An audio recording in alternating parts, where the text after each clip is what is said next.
With the signing of Seth Curry becoming official, the Golden State Warriors have actual Splash Brothers with Steph and Seth. Curry's acquisition is more confusing than it seems, which we'll get to, but makes the Dubs that much more stacked, as after being the only team to not make an offseason move for a while, Money Mike Dunleavy's made one splash after the next. This offseason has now resulted in them bringing in Al Horford, reacquiring D'Anthony Melton, extending Jonathan Kuminga, re-signing Gary Payton II, and now bringing in the extra shooting they lacked in Stefan's brother.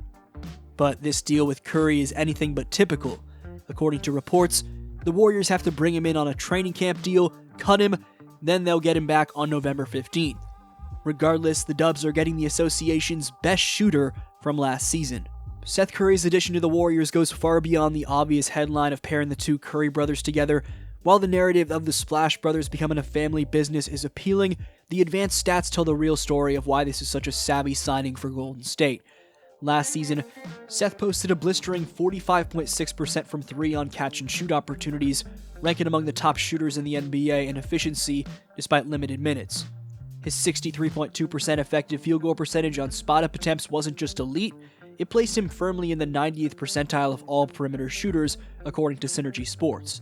This means that when Seth is placed next to a primary creator like Steph, who routinely bends defenses with gravity, Seth becomes the ultimate floor-spacing weapon, punishing defenses that dare to overhelp. His ability to convert at that clip instantly changes their offensive geometry.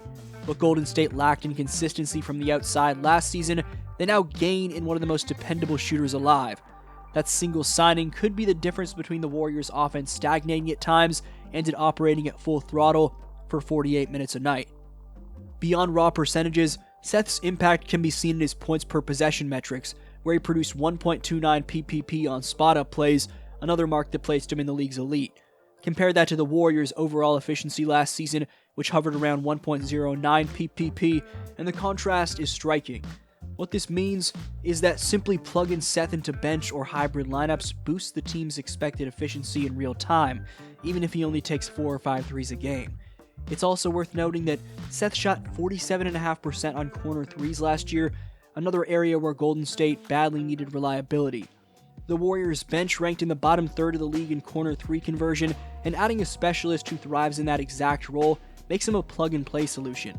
On top of that, Curry had an astounding 68.1% effective field goal percentage in transition, which adds another gear to Golden State's up-tempo attack. The Warriors love to push the pace when possible, and Seth thrives in those fast break spots where defenses collapse into the paint. This combination of elite spot-up shooting and transition efficiency is precisely what Steve Kerr's system thrives on. On top of the statistical profile, Seth has shown an ability to stay calm and productive in big moments, a trait that mirrors his brother. One of the most memorable playoff moments of his career came during the 2019 Western Conference Finals with Portland, where Seth squared off against Seth and the Warriors. In that series, Seth not only held his own, but also recorded 4 steals in Game 2, reminding everyone that while his shooting defines him, he also has the awareness and instincts to make impact plays on defense. He knocked down several threes in that matchup too, creating a rare moment where the Curry brothers traded baskets on the biggest stage. Warriors fans will remember how electric those Curry-on-Curry matchups felt, and now Golden State is ensuring those skills work for them rather than against them. Seth has always been known for his confidence, and that poise under playoff pressure can't be overlooked. Adding someone who has been through those moments and thrived gives Golden State another battle-tested player in high-stakes scenarios. With the Warriors always measured by what they do in the postseason, Seth's prior performances are proof that he won't shy away when the lights are brightest. Another layer to Seth's perfect fit is his career-long consistency and efficiency regardless of role or team context. Unlike many shooters who need high volume or a certain offensive system to thrive, Seth has maintained a 43.3% career average from deep.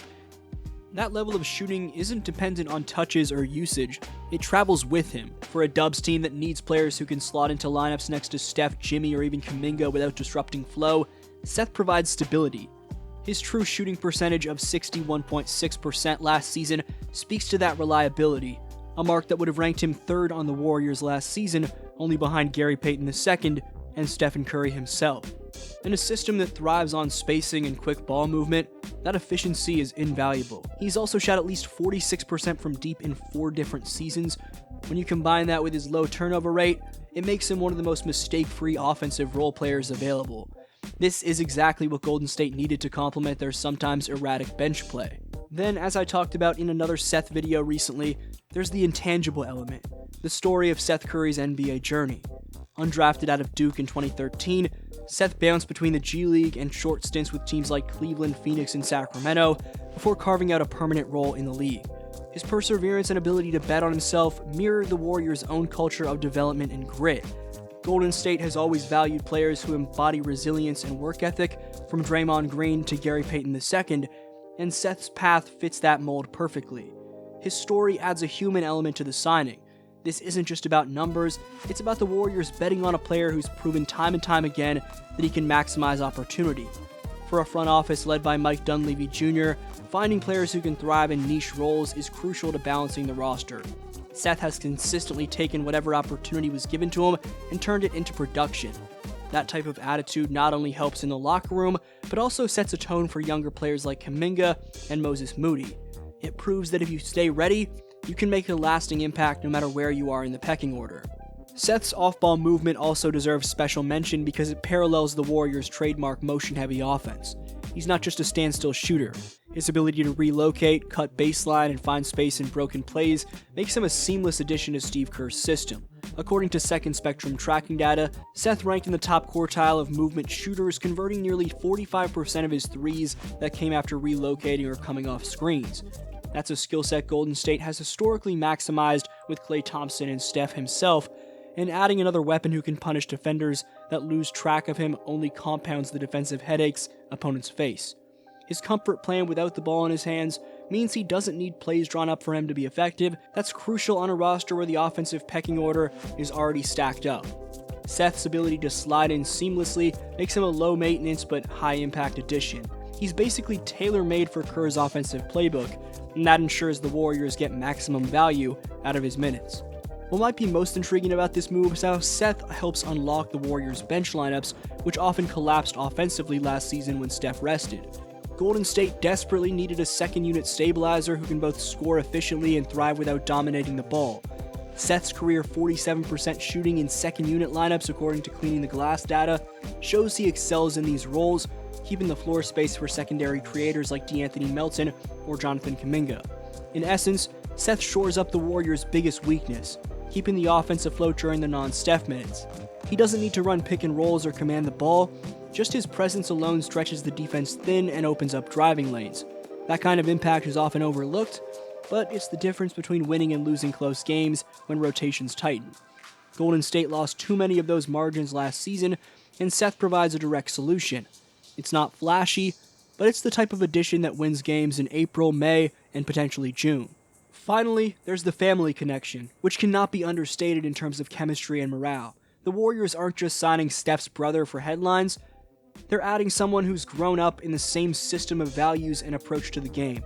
Steph and Seth have trained together for years, building an innate understanding for each other's tendencies. That chemistry translates to instant synergy on the floor, especially in moments where split-second recognition matters. For the Warriors, who are looking to squeeze every ounce of efficiency from this current Steph-led window, adding Seth is more than just a basketball decision, it's a cultural reinforcement. Fans can already envision the two Curry brothers playing side by side, raining threes, and pulling defenses apart in a way few duos in history can.